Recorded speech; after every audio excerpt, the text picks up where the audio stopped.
Olá, boa tarde, sejam todos bem-vindos. Mais uma live da nossa jornada criminal. Dácia, Andresa, Thaís, meu love, Tamila, sejam todos bem-vindos. Boa tarde, Dácia, tá sempre por aqui, não perde uma. Tamila também. Thaís já é um compromisso contido no próprio Código Civil. Está lá estabelecido que a consorte não pode deixar de assistir às lives do seu marido, sob pena de falta grave no casamento. Então, está aqui também Joeliton, Trabalhista Online, Clécia. Bom, meus amigos, vamos iniciando mais uma live. Quase que me atraso hoje. Tava aqui consultando um e-mail que amanhã terei sustentação oral no TRF5, né? Uma sessão por videoconferência. Vou sustentar em uma apelação na terceira turma do TRF5. E só abrindo parênteses aqui, compartilhando experiência, antes mesmo da pandemia, lá no TRF5 já era possível os advogados sustentarem por videoconferência. Para quem não sabe, o TRF é a segunda instância da Justiça Federal. E no Brasil nós temos 5 TRFs, o que engloba Sergipe, Alagoas, Pernambuco, Rio Grande do Norte, Paraíba, se eu não me engano também o Ceará, é o TRF5, que fica localizado em Recife. Então, antes mesmo da pandemia, já era possível o colega advogado sustentar por videoconferência.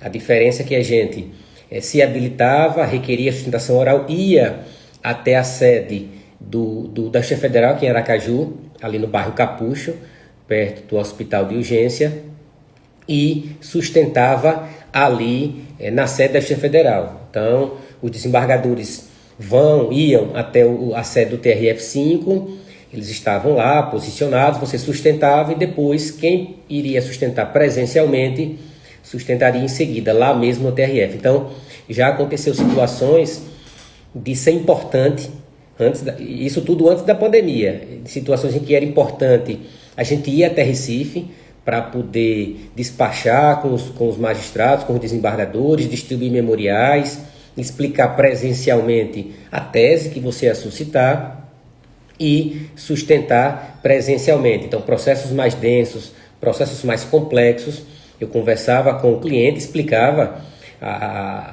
as facilidades, as vantagens de ir até Recife. Em outros casos mais simples, a gente acabava sustentando por videoconferência. Então, o TRF5, ele já tinha essa ferramenta disponível, até para diminuir custos. E quantas vezes, só cumprimentando aqui o pessoal chegando, e quantas vezes também já aconteceu de eu ir até Recife, sustentar num habeas corpus, numa apelação criminal, enfim, e acabar de no dia anterior era confirmado o julgamento do meu processo, o cliente comprava passagem, eu saía daqui geralmente num voo bem cedo que tinha da Azul, chegava em Recife e ia sustentar. E várias vezes, na hora de aberta a sessão, o chefe, o secretário da sessão, da turma, me chamava: doutor, o seu processo ele foi tirado de pauta.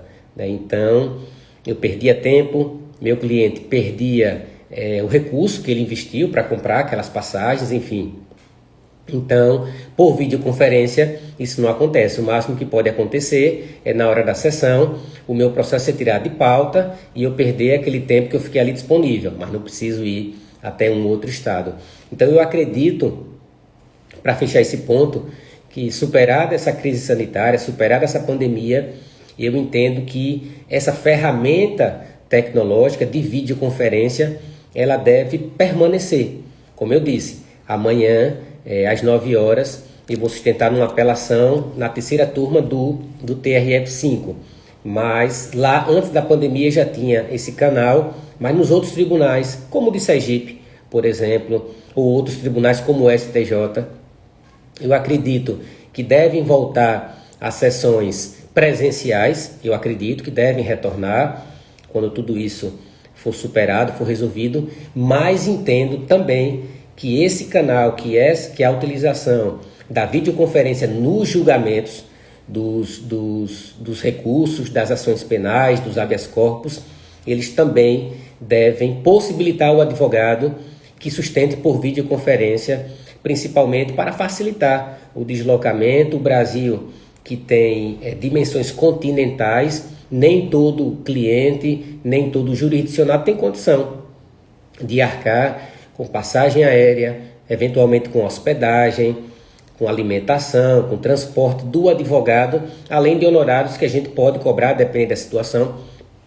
pelo fato de ir sustentar em um outro estado ou ir despachar um processo num gabinete no STJ. Já aconteceu de a gente ir a Brasília só para despachar processos, não ia sustentar, agendava com os gabinetes, e aí em alguns casos o próprio ministro recebe, em outros casos quem recebe é o chefe de gabinete, que geralmente é um juiz estadual ou federal lotado no gabinete do ministro. Mas com a pandemia há a possibilidade também, eu despachei com alguns desembargadores aqui em nosso estado, por videoconferência. Então, eu acredito que essa ferramenta ela vai permanecer como de forma facultativa para os advogados e facilitando também, obviamente, para a própria prestação jurisdicional, né? Então, numa sexta-feira, pegando o TRF5 como exemplo, como é um tribunal que representa vários estados, os seus integrantes, que são 15 desembargadores no TRF5, eles são de diversos estados. Por exemplo, dos 15, 2 são de Sergipe, né? Que é o professor Rebelo, o desembargador Rebelo, e o desembargador Vladimir, que inclusive hoje é o presidente do TRF5. O doutor Vladimir tem residência aqui em Aracaju. Então, vamos supor que eu quisesse falar com ele numa sexta-feira, despachar com ele um processo, e na sexta ele já tivesse retornado de Recife para Aracaju. E aí como se daria esse atendimento? Só de segunda a quinta, na sexta-feira não conseguiria. Hoje não há essa dificuldade. Na sexta-feira passada eu consegui agendar e ser recebido por um desembargador que me atendeu por videoconferência. Ele tinha feito vários agendamentos, 8, 8h30, 9, 9h30. Enquanto eu não sou atendido, eu estou em meu escritório trabalhando, fazendo peças, enfim, fazendo telefonemas até o momento de ser atendido. E se eu fosse presencialmente, né, despachar com ele, caso ele se atrasasse, ou caso o atendimento anterior se prolongasse, eu estaria numa antessala aguardando ser atendido. Então, eu acredito que tem vantagens e tem algumas desvantagens. Mas, como eu disse, superada essa pandemia, essas ferramentas elas devem continuar, devem ficar de forma facultativa, né? E não imposição, ou seja, todo mundo tem que fazer por videoconferência. Algumas pessoas têm mais dificuldade e alguns processos eu entendo que há necessidade de você, de fato, de forma antecipada, despachar seu processo, distribuir memoriais, enfim. Então, só fechando esse parênteses em relação a uma sustentação oral que eu vou fazer amanhã de um processo em Recife, sem precisar ir até Recife, sustentando por videoconferência. Acabei de receber por e-mail o link para sustentar e não há essa necessidade de deslocamento. Cumprimentando aqui o pessoal chegando, Sabrina, Tayane, Cândida, Tatiane Godard, minha colega de faculdade. Pois é, meu amigo, os cabelos brancos. Para quem não sabe, Tatiane foi minha contemporânea de faculdade, formamos juntos lá no finalzinho de 2005, né? Então já temos aí, Tati, praticamente daqui a pouco já completamos 15 anos de advocacia. E me lembro que quando a gente iniciou lá o curso, quando até falei isso, o tema foi ontem, falei sobre algumas questões da advocacia, e quando nos questionam, né, quem quer advogar, quem quer fazer concurso público, e eu me lembro que Tatiana levantou a mão dizendo, quero ser advogada, quero ser professora, e eu da mesma forma tinha essa pretensão. E até hoje estamos aí, Tati. Você na área de direito constitucional, direito público, família, enfim, uma excelente advogada que honra a advocacia sergipana. Então, obrigado por dar essa passadinha aqui, por estar aqui nos prestigiando. Então, meus amigos, eu só quero fechar um ponto que eu acabei não conseguindo fechar ontem na nossa live, que o tema foi não improvise e não se acovarde na advocacia criminal. Eu trouxe 9 situações de absurdos que eu vivenciei, tive que enfrentar e como eu agi naqueles momentos. E quero deixar um último ponto, que eu acabei não falando ontem, até para fechar essa situação, que também demonstra que diante das dificuldades não podemos nos acovardar, diante das dificuldades, notadamente na advocacia criminal, que foi numa situação em que eu fui até o interior do estado da Bahia, em Cícero Dantas, consultar um inquérito, me inteirar, fui até o fórum da comarca, consultei, o cliente estava preso, a família tinha me contactado, enfim, isso já tem uns no mínimo 5 ou 6 anos, já tem um bom tempo que isso aconteceu. E aí o que aconteceu, eu fui até o fórum e percebi que tinha sido decretada a prisão temporária do meu cliente pelo prazo de 30 dias, por se tratar de um crime tido como hediondo. A prisão temporária pode ser de 30 dias, prorrogáveis por mais 30, e o prazo já tinha superado os 30 dias, já estava 33 dias.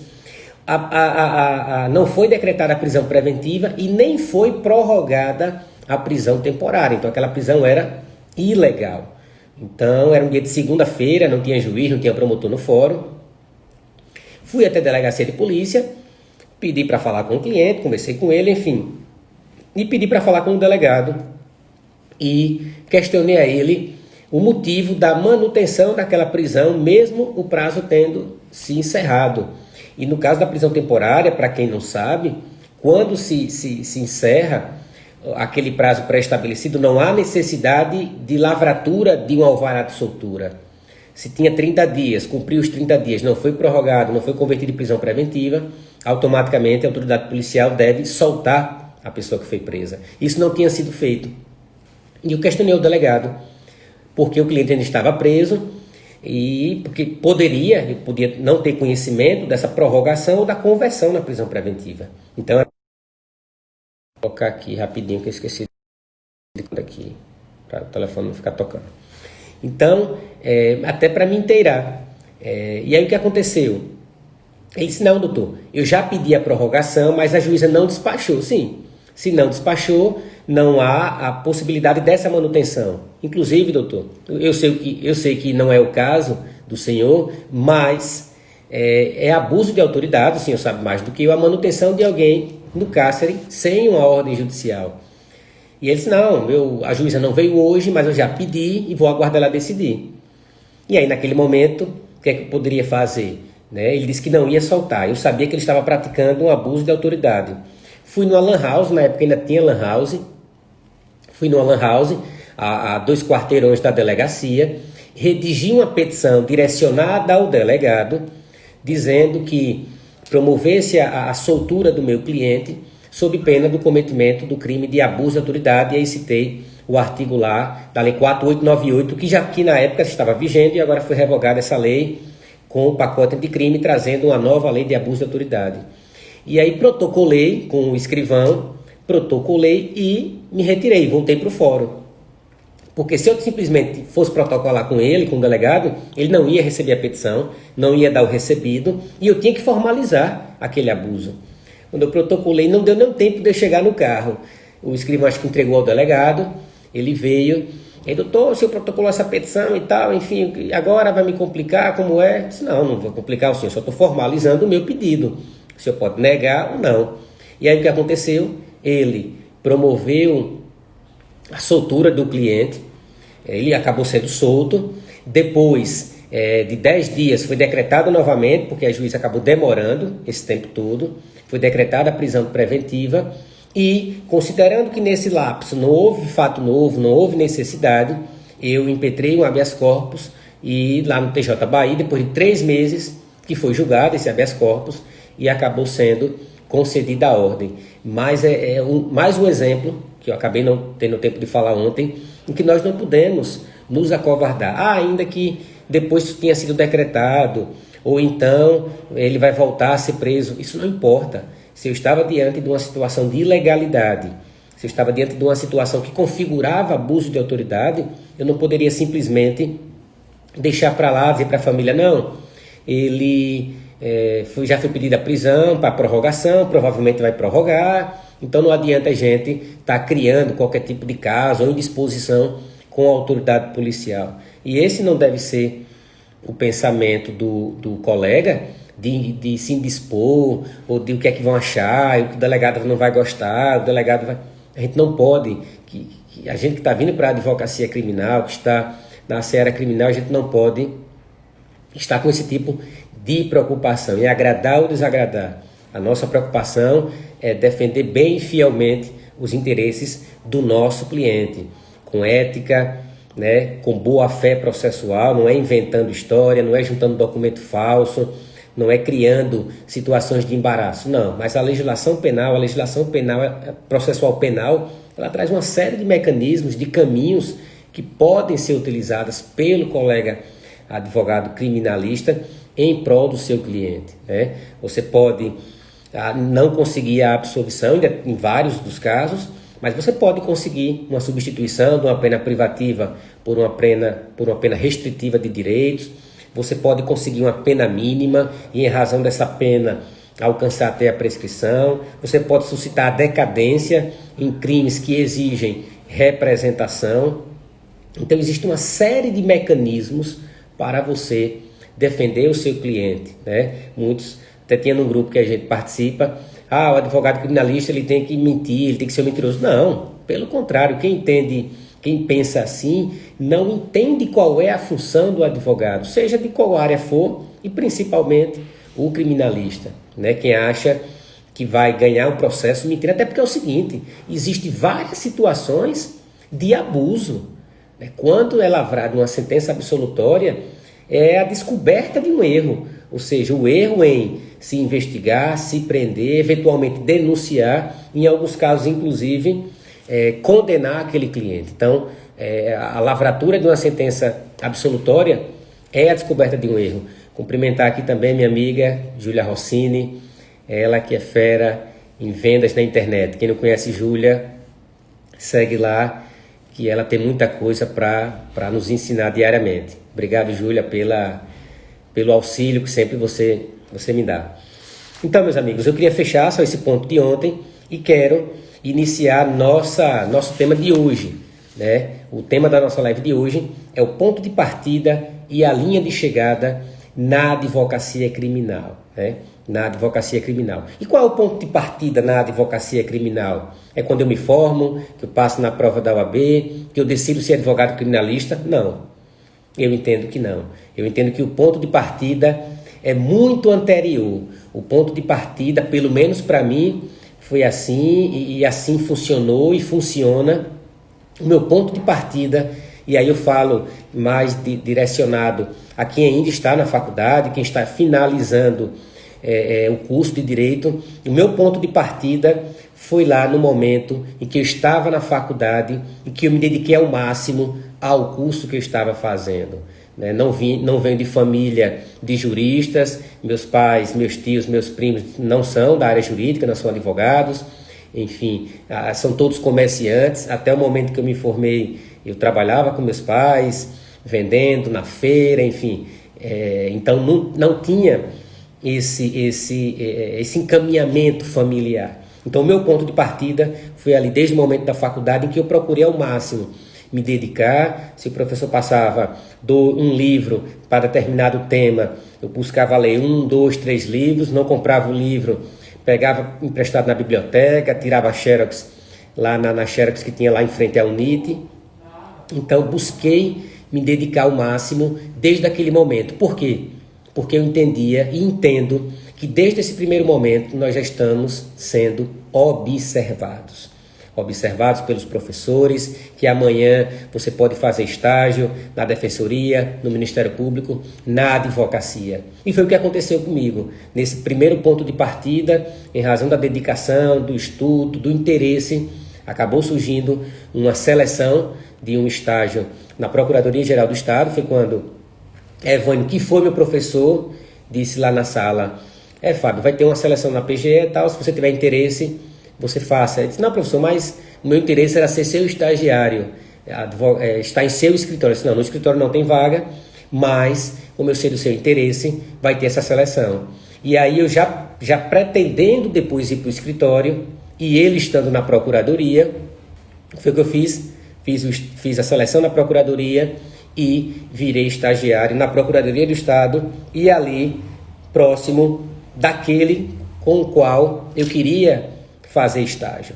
Então fui aluno dele, depois não fui mais porque as matérias vão avançando, e quando surgiu a vaga no escritório, a seleção no escritório, eu estando mais próximo, também surgiu o convite, fiz a seleção e acabei virando estagiário no escritório de advocacia criminal, que desde aquele momento era o que eu buscava. Então, já deixo um destaque nesse ponto aqui. Você, colega que está saindo da faculdade, que está fazendo estágio, faça o melhor que você puder durante o curso. Não fique terceirizando os problemas. Não fique dizendo, mas o professor tal não presta. O professor de constitucional não ensina. O outro vem para ler um artigo. O outro vem para contar piada. Sempre vai existir professores mais ou menos dedicados. Mas independente se ele é dedicado ou não, nós temos que buscar ter excelência naquilo que nós estamos fazendo. Então, desde aquele momento ali que o professor falta, conta piada, enfim, faça a sua parte. Ninguém vai fazer a sua parte. Então, fui para o escritório e do escritório foi quando, aí sim, eu me formei e acabou surgindo o convite para ser advogado associado no escritório de advocacia criminal.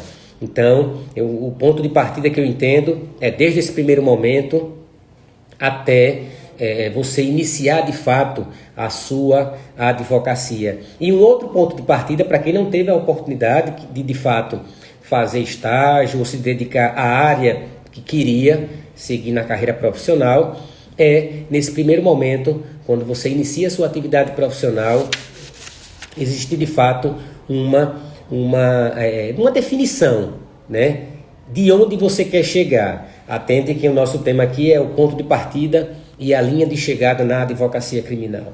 E o nosso percurso, ele depende muito de onde queremos chegar. Porque a depender do que eu quero alcançar, eu vou precisar adotar algumas estratégias, algumas táticas, seja na minha vida pessoal ou profissional. Então, nós devemos ter isso muito claro. E desde aquele momento ali que a gente forma e inicia a nossa atividade, onde a gente decide, vou montar meu escritório, vou ser advogado associado em algum escritório grande, vou me reunir com outros colegas e abrir uma espécie de condomínio, vou ficar em casa atuando em coworking, ou seja, quando o cliente marcar, eu vou e alugo um espaço para poder atender esse cliente, enfim.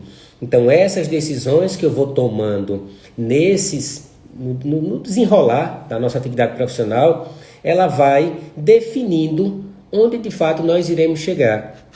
Então, eu tive a oportunidade de já vir para o escritório que já existia. Na época, quando eu entrei no escritório, existia Evânio e Matheus, né? E doutora Michele, que é a esposa de Evânio, que fazia uma outra área que não a área criminal e também atuava como uma espécie de gestora do nosso escritório. Mas eu sei que vários colegas que estão começando, eles não têm essa oportunidade e ficam naquela indefinição ou definição.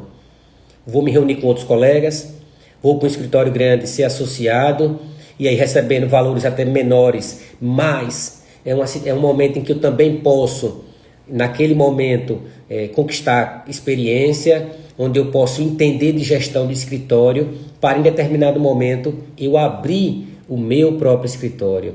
Então, quando se sai da faculdade, eu vejo muitos colegas montando escritórios com colegas de faculdade, aquele colega que você sai para tomar uma cervejinha, que você tem mais afinidade na faculdade, e isso não é suficiente para você decidir abrir uma sociedade ou advogar com essas pessoas. Existe uma série de outros fatores, né? Você tem que verificar quais são os ramos de atuação, se há realmente um entendimento né, de negócio entre essas pessoas. A questão financeira, se é uma sociedade em que há um rateio de honorários e de despesas, ou só se rateia despesas. Então, são definições que vão definir o seu longo prazo, né? O seu curto, médio e longo prazo. Então, se você vai ser empregado, se você vai ser associado, se você vai ser montar o seu escritório, uma sociedade individual ou plurima, então vai decidir muito, né, do que você vai seguir. Eu anotei aqui alguns pontos até para a gente seguir uma lógica. Nessa caminhada, obrigado aqui, Rodrigão, meu amigo, colega criminalista, Márcia, Gustavo, todos bem-vindos. Então, eu entendo que nessa nossa caminhada vão surgir, e até o título de um livro do Flávio Augusto, que é um ponto de inflexão. Durante a nossa vida a gente vai enfrentando alguns pontos de inflexão. Jaziel, o que é isso? São decisões que a gente precisa tomar, decisões muito importantes que vão definir muito da nossa vida e da nossa atividade profissional. No meu caso especificamente, eu passei por alguns deles, e o principal, que eu entendo que foi muito importante, foi quando eu saí da faculdade, surgiu o convite para ocupar um cargo em comissão no Estado. Então eu ficava um expediente no escritório e o outro expediente ocupando esse cargo. E chegou um determinado momento que eu percebi que o cargo estava atrapalhando a minha advocacia, e a advocacia era aquilo que eu de fato buscava, era aquilo que me realizava. Ir para uma audiência, ter confusão, brigar com o promotor, isso aqui me realizava. Fazer audiência no interior, viajar, ir no presídio, delegacia, enfim. E aí chegou um determinado momento, apesar de estar recebendo uma remuneração boa na época, eu entendi que aquilo estava me atrapalhando, que eu poderia estar mais tempo no escritório, apesar de receber um valor fixo enquanto advogado associado, mas eu entendi que eu tinha como crescer na advocacia criminal se eu tivesse mais dedicação. E aí o que aconteceu? Protocolei meu pedido de exoneração daquele cargo. Apesar de ser o cargo de comissão, eu já estava há 4, 5 anos ocupando aquele cargo, já tinha mudado gestores e eu continuava, porque de fato eu ia para trabalhar, para fazer o melhor que eu podia, e pedi exoneração daquele cargo. E a partir dali, várias coisas muito boas aconteceram. 3 meses depois, participei de uma seleção para dar aula na FANESE, local que eu fiquei por 8 anos como professor na cadeira de Direito Penal. Conheci pessoas maravilhosas, pessoas fantásticas, muitos colegas professores conheci ali na FANESE. E isso foi possível porque também eu não estava mais ocupando aquele cargo, já que eu não teria como ocupar mais essa atividade. E a própria advocacia, ela cresceu bastante porque eu pude me dedicar exclusivamente, me dedicar ao magistério, enfim. Então as coisas começaram a acontecer. Eu ficava algumas manhãs, por exemplo, ocupando no exercício dessa função, desse cargo, e vários clientes procuravam, às vezes o advogado pela manhã queria marcar comigo e eu não conseguia atender naquele momento, acabava perdendo o cliente, outro colega atendia, ou então o cliente buscava outro escritório. Então quando eu passei a me dedicar, a demanda de clientes cresceu, minha carteira de clientes cresceu muito em razão de um ponto de inflexão que eu tive que passar. E esse ponto de inflexão foi pedir exoneração desse cargo. E por que eu destaco isso? Porque eu percebo e me deparo com vários colegas que têm um potencial fantástico, que poderiam estar voando na advocacia, mas às vezes estão amarrados por um cargo público, porque recebe um valor fixo ali e tem a questão da estabilidade, ou então está ocupando às vezes uma função pública e não vem para a advocacia, até colegas mesmo da época da faculdade, que depois você percebe às vezes a pessoa um pouco frustrada, porque antes aquela remuneração satisfazia, você está na faculdade, enfim. E aí, abrindo um parênteses, eu também cheguei a fazer, acho que eu já disse por aqui, um concurso do Tribunal de Justiça de técnico, acabei sendo aprovado, mas quando fui chamado, já estava iniciando a advocacia e acabei não assumindo. Então, são pontos de inflexão. E eu percebo muitos colegas, muitas pessoas, às vezes ficam amarradas em algumas situações, né, em um cargo, ou em alguma função ali, por conta da estabilidade e as coisas acontecendo e você perdendo o bonde que está passando. Cumprimento aqui também Ingrid, Tarcísio, meu amigo, Alaci, Chandra. Então, são pontos de inflexão que a gente tem que superar, né? Então, naquele momento em que eu abri mão daquela estabilidade, ainda que temporária, por se tratar de um cargo e comissão, mas abri mão de uma remuneração para poder me dedicar exclusivamente àquilo que eu entendia que era realmente o que eu sempre busquei desde a faculdade, né? Como eu disse, no primeiro dia de faculdade, de aula, o professor pergunta quem quer advogar, quem quer fazer concurso, juiz, promotor. Tinha gente que chega na faculdade dizendo que já quer ser ministro, né? Não vai nem passar por nenhuma etapa, já pula para o último estágio. E desde aquele primeiro momento, para mim era muito claro, exercer a advocacia criminal e, se possível, enveredar pelo próprio magistério. Então, se você, colega que está aqui acompanhando, está passando por isso, por um ponto de inflexão, por uma decisão muito importante na sua vida pessoal, mas notadamente profissional, já que é o nosso foco aqui, reflita muito bem se vale a pena você continuar postergando a realização daquilo que você almeja, dos seus sonhos. É muito mais frustrante você deixar de fazer algo e se arrepender porque não fez, do que você fazer e se arrepender depois de ter feito. Mas pelo menos você tentou, né? Você tentou alcançar aquilo que você sempre almejou. Então, às vezes, uma decisão de vender um carro, saiu da faculdade, vou ter que vender o carro para montar o meu escritório. Então, você vai abrir mão de algo para poder alcançar coisas maiores. Às vezes, a gente não quer se desfazer do que a gente já tem para arriscar algo que não existe. Então é muito mais comum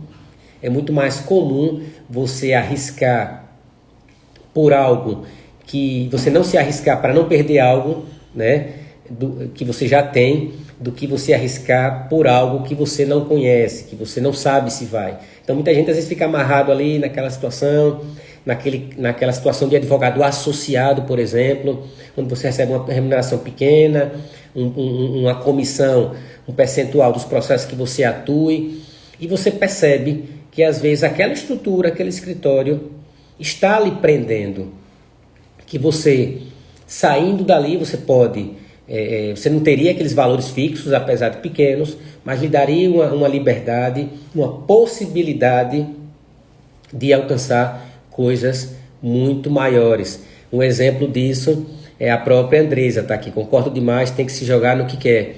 Quem não conhece a Andresa, nossa referência aqui no estado em videomaker, em produção de conteúdo.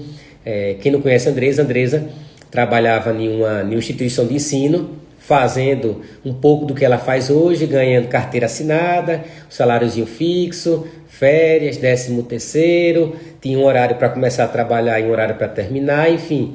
E era uma estabilidade, né? Então aquele valor dava para sobreviver, dava para ir para a praia, dava para aproveitar a sua adolescência. Hoje, a Andresa deixou esse emprego, está aí faturando, né, algumas centenas de reais, produzindo conteúdo, fazendo o horário dela, sem precisar ter qualquer tipo de amarra ou estar dando satisfação à sua atividade profissional, inovando, enfim.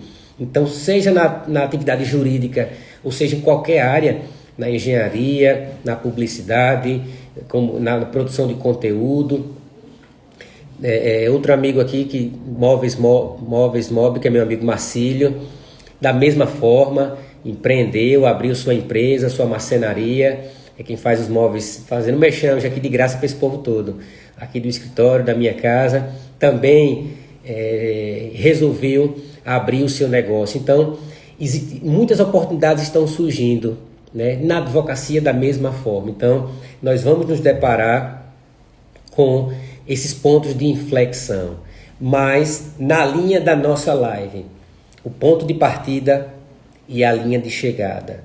E a linha de chegada, quando a gente busca definir o que nós queremos alcançar. O que eu busco com a advocacia? Porque quando eu começo a estabelecer metas estabelecer esse caminho que eu estou percorrendo, fica muito mais fácil eu atingir o final. Mas o final também deve estar um pouco claro. Eu explico.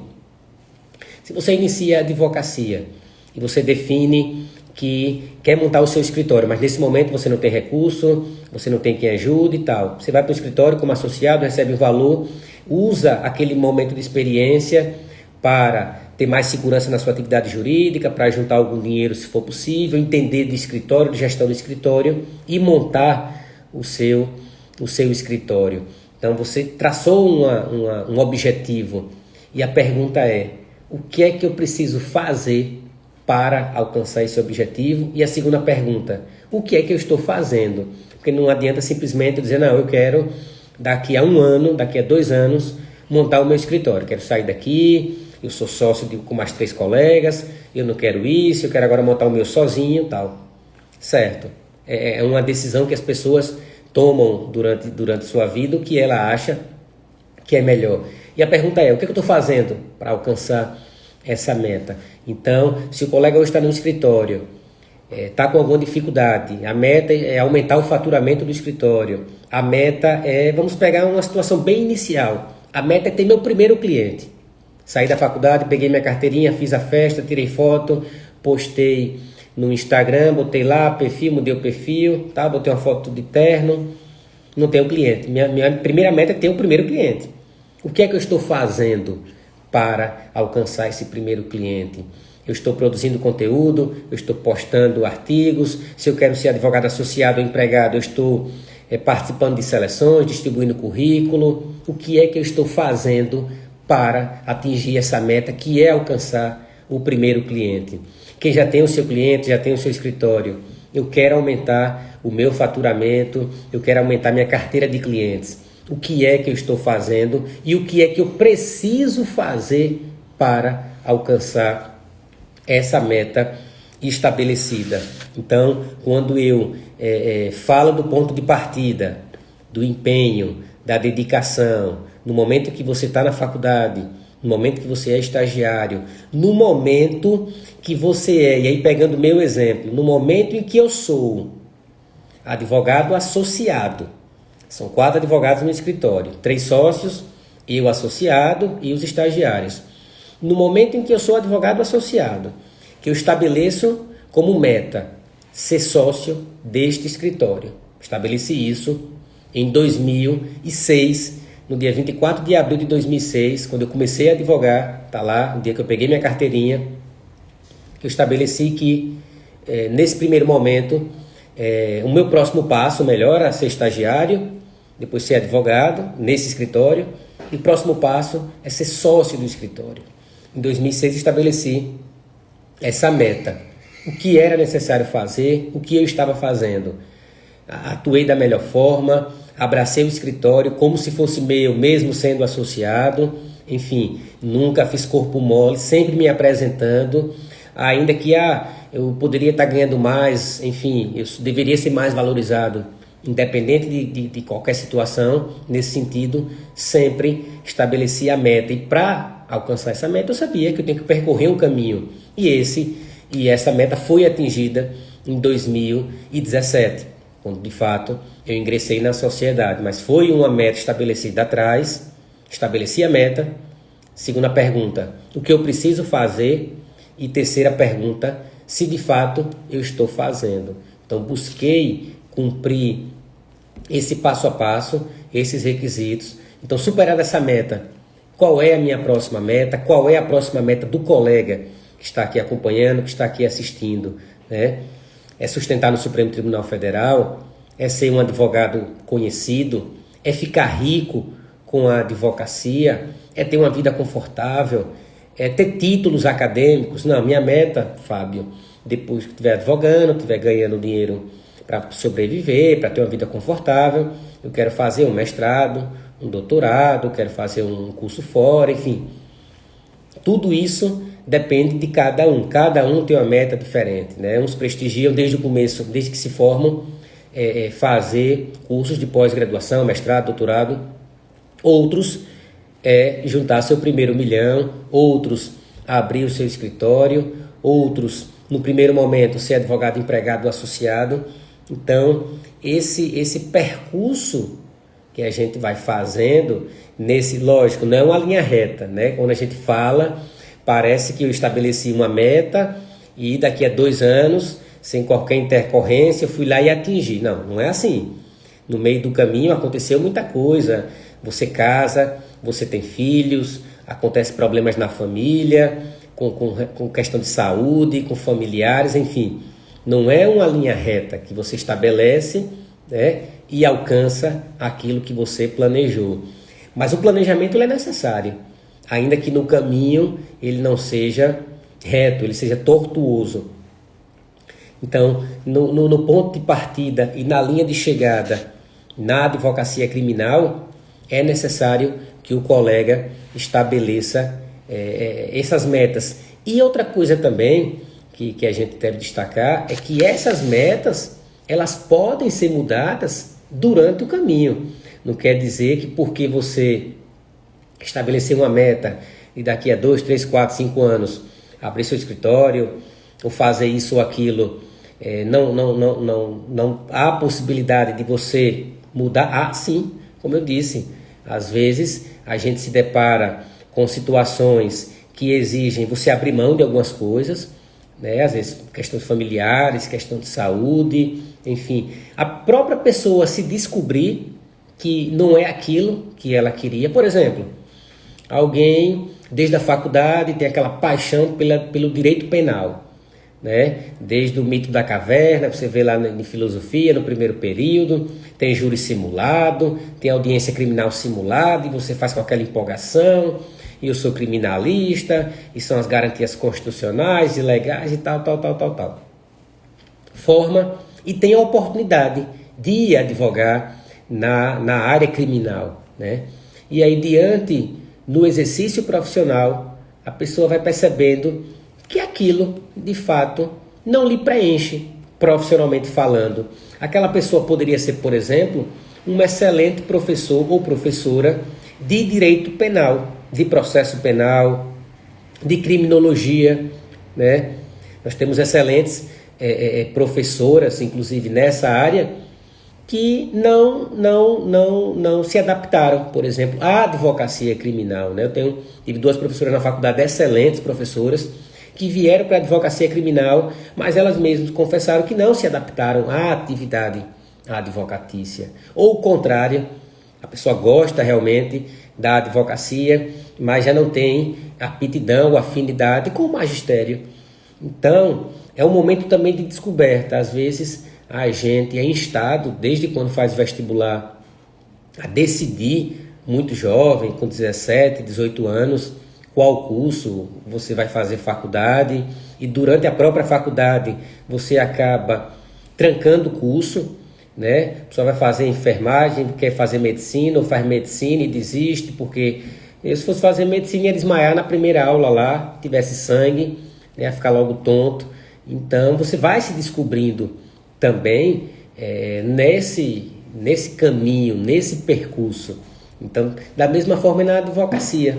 Só vem para a advocacia, tem a certeza que quer fazer a advocacia criminal e acaba se desencantando, às vezes, pelas dificuldades na atuação, na fase policial, né, de tudo que se exige de um advogado criminalista, às vezes a própria advogada criminalista, né, que tem que conciliar a família, a atividade profissional, filhos, enfim. Então, são mudanças que vão acontecendo e não cabe a ninguém que não está vivenciando aquilo fazer qualquer tipo de comentário ou de interferência. Cada um sabe exatamente qual passo pode dar, qual caminho pode percorrer, qual meta pode atingir, né? Cada um tem essa percepção de vida. Ninguém percorre o mesmo caminho.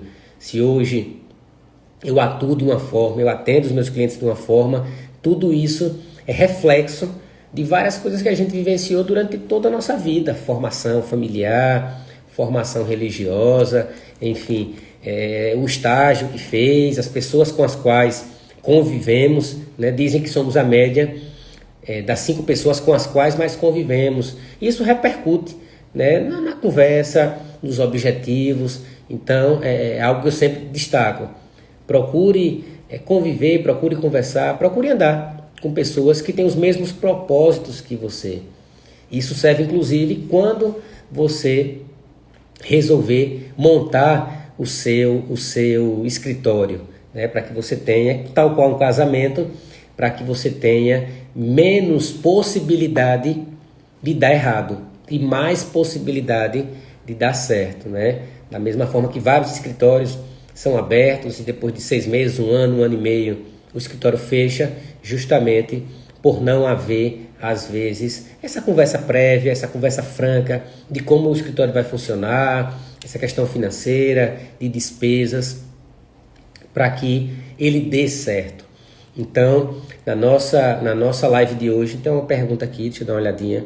No nosso tema de hoje, o ponto de partida e a linha de chegada na advocacia criminal. O ponto de partida, lá no início, desde a faculdade, desde o estágio, sempre faça o melhor que você puder. Você está sendo observado, principalmente os colegas, e eu me incluo, que não tinha ninguém para poder lhe encaminhar, não tinha parentes advogados, não tinha parentes na área jurídica que pudessem lhe dar aquela força, aquele empurrãozinho no início da sua atividade profissional, né? Eu me filio à grande maioria que não tem esse encaminhamento. E se nós não temos essa facilidade ou esse encaminhamento, nós temos que criar mecanismos, criar situações para que as oportunidades surjam.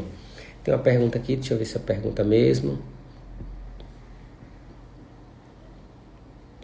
Professor, mas nesses casos, a presença... Cadê a pergunta? Nesses casos, a presença do advogado tem mais vantagem? Eu não entendi, como não sei se foi uma pergunta logo no início. A presença do advogado... eu acredito que é quando eu falei lá no início da presença física. Essa pergunta de Joelito, é porque no início da live eu falei que amanhã eu vou estar às 9 horas sustentando por videoconferência um processo no TRF5, né, em Recife. E aí eu explicando, falando que antes mesmo da pandemia, no TRF5 já havia a possibilidade de eu fazer por videoconferência ou ir até Recife. Veja, Joelito, em alguns processos é muito importante, eu entendo que é muito importante ainda o contato presencial, o contato físico, em que você vai de gabinete em gabinete, você é recebido pelos desembargadores, e aí você fala do processo, como é a situação que você está ali presencialmente. Já aconteceu, por exemplo, de eu ir a Recife e fui despachar, na época ele não era presidente, o desembargador Dr. Vladimir, tinha acabado de lançar um livro, e eu tinha comprado o livro dele aqui na Escariz. Ele lançou o livro aqui, só que no dia que eu fui, ele não estava, na hora do lançamento, não coincidiu, e ele acabou não autografando. Eu, quando fui a Recife, despachei, aproveitei, desembargador, gostaria inclusive que o senhor autografasse o livro, tal, papapá, e dali já surgiu outra conversa acerca do Estado, acerca de futebol, de política, e eu entendo que todo esse contato, né, que é o meta jurídico, processo não é só artigo, não é só doutrina, processo também é sentido e sentimento.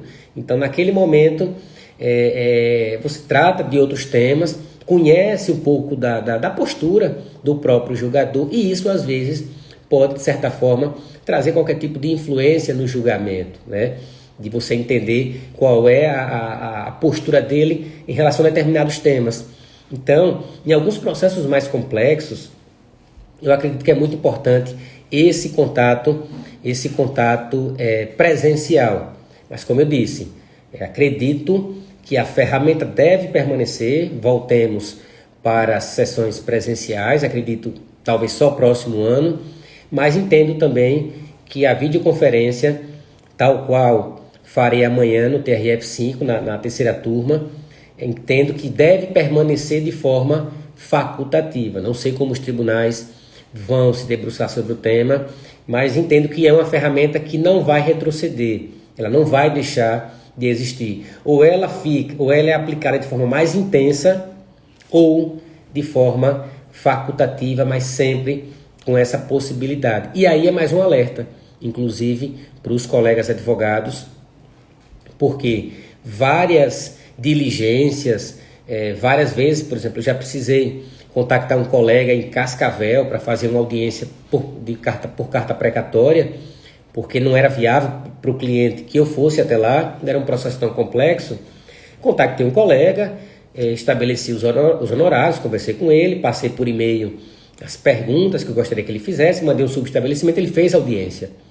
Com esse novo formato de videoconferência, eu não precisarei mais contratar esse colega. Eu posso fazer a audiência por videoconferência aqui do meu escritório. Então, o colega que está fazendo só audiências como correspondente, colegas que estão atuando apenas então somente como advogado dativo. Então, eu acredito que essa demanda, ela também deve reduzir. E o colega deve também buscar se adaptar a essa nova situação. Então, veja na linha do tema da nossa live, o ponto de partida e a linha de chegada na advocacia. E aí, quando eu disse que durante esse percurso, algumas intercorrências vão acontecendo. Então, esse colega que atua como correspondente, que estabeleceu uma meta no curto ou médio prazo, nesse momento agora, por exemplo, ele vai ter que redesenhar essa meta, porque a própria alteração, a própria utilização das ferramentas tecnológicas da videoconferência vão, de certa forma, também repercutir na sua atividade profissional e pode repercutir também nas suas metas que ele estabeleceu, ou seja, na linha de chegada, né? Ele tinha o ponto de partida, estabeleceu alguns projetos, algumas metas, e nós estamos enfrentando toda essa alteração. Então, nós cada vez mais temos que estarmos muito mais aptos e abertos para essa adaptação, para essas mudanças. Mandar um abraço aqui para João, Valdineia, Grazi, minha amiga, Robéria, Luluzinha entrou aqui também, já finalizando aqui para o final, aqui também meu pai entrou. Tudo bom, pai? Então, nesse percurso pode haver uma alteração nessa meta que foi estabelecida, em razão, inclusive, da mudança de paradigmas que estamos vivenciando. Nós não mudamos simplesmente de década, nós não mudamos simplesmente de século. Eu entendo que nós mudamos de era, é uma nova era, né? Seja em descobertas tecnológicas, seja em profissões que não mais existem, sejam profissões que estão sendo reinventadas. Por exemplo, tem uma lei, não sei se vocês sabem, de 99, se eu não me engano, de 99, que ela proíbe, aqui no Brasil, que o serviço de frentista, o serviço de abastecimento de combustível, ele seja automatizado, né? Tal qual acontece em outros países, como nos Estados Unidos, por exemplo, que você abastece o seu veículo. Tem uma lei no Brasil que proíbe que o serviço seja automatizado.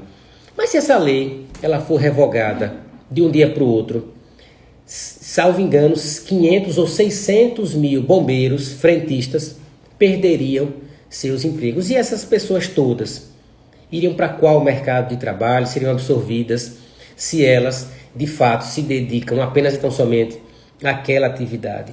Então, do mesmo jeito que a gente está vivenciando essas transformações na advocacia, numa audiência por videoconferência, numa sessão por videoconferência, no atendimento ao cliente nesse formato, os processos, hoje mantive contato com a Polícia Federal, recebi 2 inquéritos por e-mail.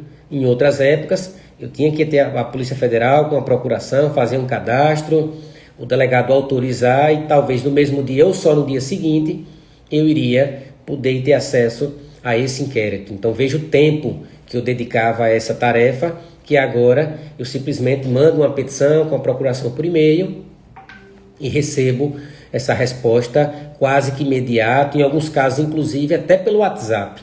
A intimação, o oficial de justiça que não vai até a testemunha, não vai até o réu para citar, para intimar, manda, e em várias situações já há a confirmação daquela intimação. Então, as transformações não são apenas na advocacia, mas uma série de profissões que estão sendo criadas, né? Do web design, muitas funções relacionadas à área de tecnologia. E não por outro motivo, eu até citei numa dessas lives, que teve eu não sei se foi nos stories, que a usina que foi inaugurada aqui na Barra dos Coqueiros, várias funções deixaram de ser preenchidas por sergipanos, por aracajuanos, por falta de qualificação, né? Eles precisavam, por exemplo, de secretárias, que pelo menos algumas falassem inglês, já que a empresa é norte-americana e precisa receber e-mail ou mandar mensagens para os representantes da empresa nos Estados Unidos, e não tinha profissionais para cumprir, para preencher essas vagas, e eles acabaram trazendo profissionais de outros estados. Então, também às vezes a qualificação, a necessidade de adaptação, né, para que a gente não perca as oportunidades que estão surgindo, né, que a gente não perca essas oportunidades. Então, é isso, meus amigos. Já me aproximando aqui, faltando 2 minutinhos para finalizar a nossa live. Nosso tema, o ponto de partida e a linha de chegada na advocacia criminal e todo o seu percurso. O ponto de partida eu entendo que é desde o momento que você está na faculdade, se dedique intensamente, você está sendo visto, observado por professores, que podem surgir a oportunidade naquela situação de fazer o estágio. Se você está fazendo um estágio, por exemplo, em um órgão público, você está sendo observado pelo chefe, pelo juiz, pelo desembargador. Amanhã pode surgir um convite de trabalho em razão da sua dedicação. Então não fique pensando simplesmente no valor que você recebe do estágio ou no valor que você está lhe oferindo naquela função sem se dedicar, né? As oportunidades vão, mais cedo ou mais tarde, vão surgir em razão da sua dedicação.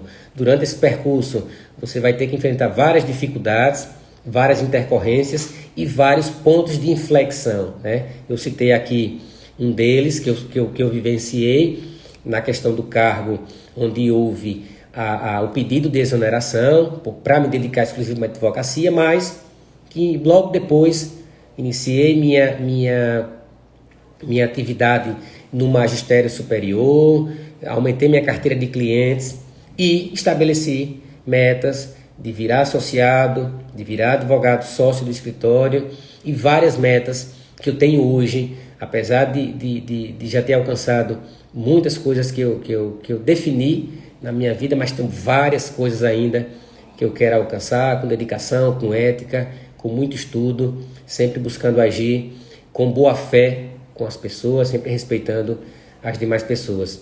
Então é isso, um forte abraço. Amanhã a nossa live, eu vou fazer um resumo das nossas 5 lives e também estarei lançando a nossa segunda turma do nosso curso, que é o Criminal Master. A primeira turma nós tivemos 43 inscritos e amanhã estaremos lançando a nossa segunda turma.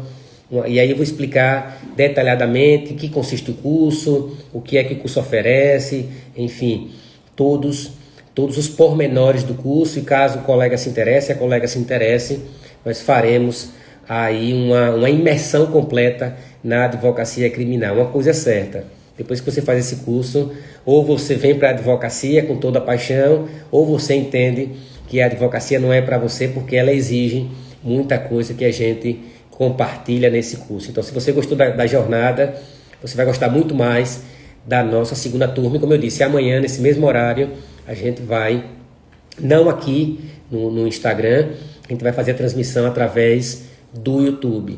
Então, se você tem interesse, você vai no link que está na bio, entra na jornada e lá a gente vai disponibilizar o link da nossa transmissão de amanhã, falando um pouco do curso, enfim.